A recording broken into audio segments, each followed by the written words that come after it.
Much like all of you, I've been reeling from the absolutely beautiful clip that's been released online. It's called Regeneration, and it was directed by Carlos Baena. Now, if you haven't watched it yet, do yourself a favor, go and watch it really, really quickly. It's only 2 minutes, and then come straight back here. So we're gonna say, let's pause here, and I'm assuming you've now watched the video. It depicts the retrieval of the Enterprise D saucer section from Veridian 3. But that's not all. And that could nearly be enough, but that's not all. It then shows the platforming still in place on Veridian 3, the cairn that had been raised by Jean-Luc Picard still in place on Veridian 3, insignia still in place, lifted by a mysterious hooded figure who turns to the camera, and it's Leonard Nimoy's Spock. So I watched this first thing this morning and I was just, what? How? Literally, I texted a friend and I just went, how? Question mark. Well, the answer to how lies in the who. The company behind this, Otoy and the Roddenberry Archive working together, they have created something that is beautifully realized. That's what they do. In this one, this was released to celebrate both, of course, James T. Kirk, but the end of Star Trek Picard, because, well, Star Trek Picard sort of takes plot points from this story. We're going to wind the clock back a little bit now. We've actually spoken to you before about the Roddenberry Archive and their amazing work that they're doing to effectively create and store recreations. These are recreations now. These are not sets that have been built, but recreations of the various bridges of the Enterprise. But quite specifically, what they did is they did an entire full recreation of the motion picture era 1701. You can go to their site and you can walk through that Enterprise. It is incredible. The purpose behind this is to have these available as we go further and forward in time, of course, and these sets are long since destroyed, they're gone. It's a way of keeping them alive as we go forward into the digital age. Well, further into the digital age. We're in the digital age. Otoy, I do hope I'm pronouncing that correctly. I did check and I couldn't say anything to the other one. So Otoy, anyway, they are the definitive cloud graphics company. And they're an Academy Award winning company. They're used by architects, they're used by designers, they're used by visual effects studios. What they have done is they've created this technology that has allowed the Roddenberry Archive to rebuild these sets. There was a video released last year, I believe it was, could have been the year before, where they talked about basically redoing a lot of The Cage, the original pilot for Star Trek. Definitely do check that one out. That one is a beautiful video as well. The Roddenberry Archive is managed by Denise and Mike Okuda, Doug Drexler, Dave Blass, and Darren Doctorman. This is a painstaking and clearly loving, in terms of attention to detail, project to keep all of these various parts of Roddenberry's creations for us to enjoy forever. If we go back now to Regeneration, that recreation of Spock, that's done with computers. That's incredible. Now, there's already been, there's discussion online about, for example, hang on, there's only 3 ships there with cables going to lift the Enterprise D saucer section. I choose to believe there was more to it than that there was maybe more arrived after this. This leads me to our next thought, which is what you can do with this technology and how, in our opinion, we think it should be brought in to CBS, because that's another thing. This is not affiliated with CBS in any way. This is not official Star Trek. This is, and this may sound like a disparaging remark, but it's not. These are fans, incredibly talented fans who worked on the franchise, but these are fans giving their time and their efforts to making this happen. We think, myself and Chris specifically, we think that this clip should be included on any Blu-ray release of Picard Season 3. It just seems to be part of the story.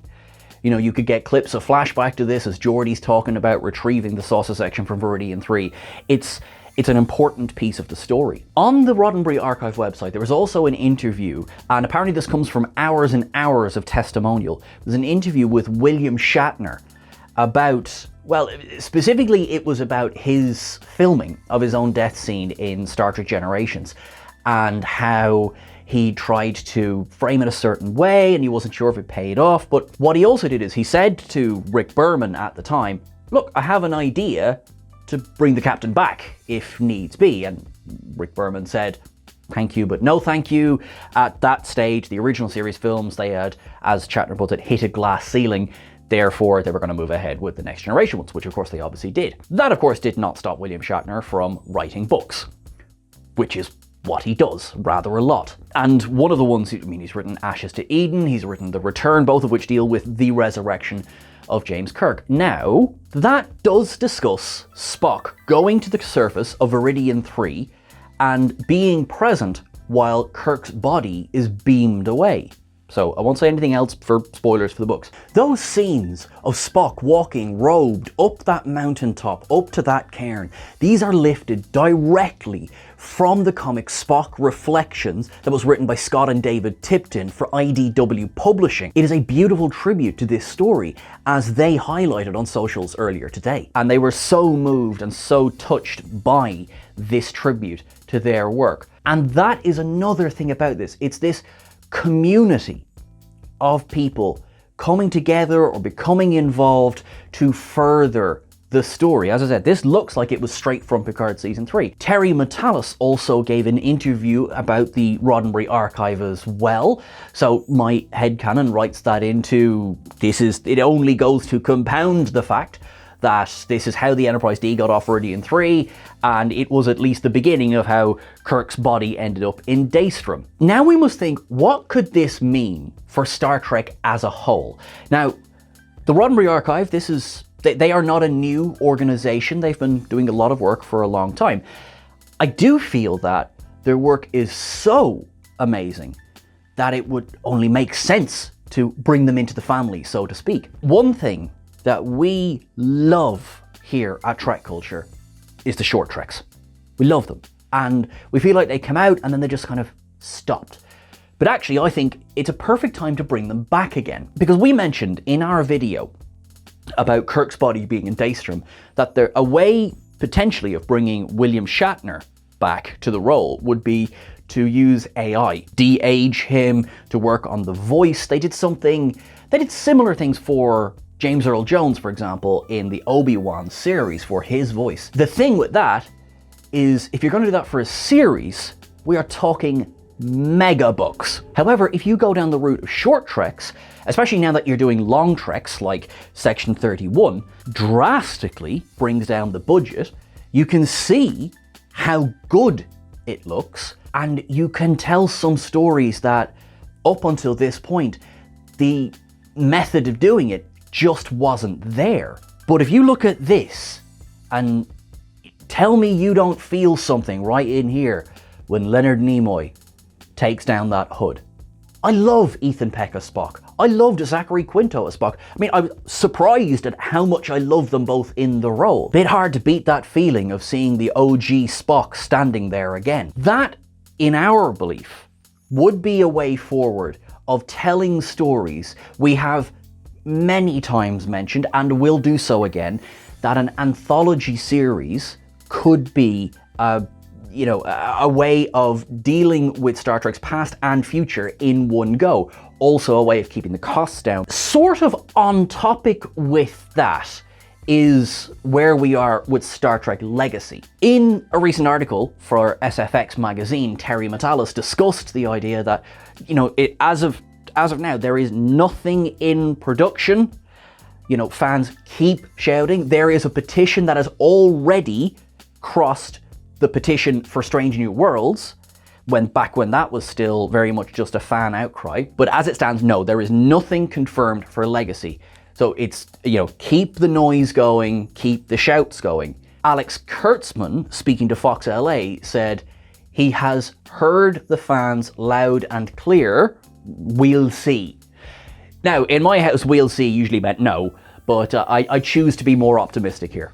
Here's a way of doing things like Legacy that wouldn't necessarily break the bank. I know the hopes for Legacy, and to be fair, my hope as well, is that Legacy would follow Captain 7 and this storyline, which I would really love to see that. Of course, my little Trekkie heart would love to see everyone who's ever been in Star Trek ever make a cameo. Now, for many, many reasons, that wouldn't work. But if you're going to go down the route of short treks, or even long treks, here's a way of doing that. Bring the Roddenberry archive in. You can recreate, they already have recreated, any bridge you want, you know, which means you can do any time period you want, and keep it looking authentic. And, quite frankly, you could have cameos from people who have long since passed. Or take a different approach in it. Think of the upcoming Starfleet Academy.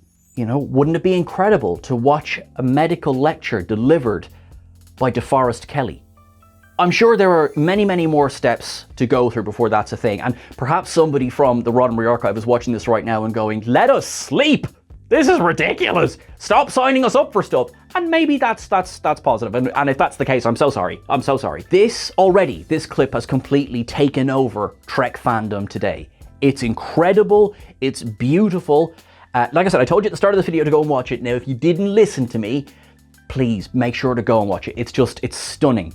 And it's getting things like this into the notice of the right people is how we get more things like this. So do make sure that when you watch it, retweet it, put it on your Instagram reels, you know, share it with your family and friends. It's stunning.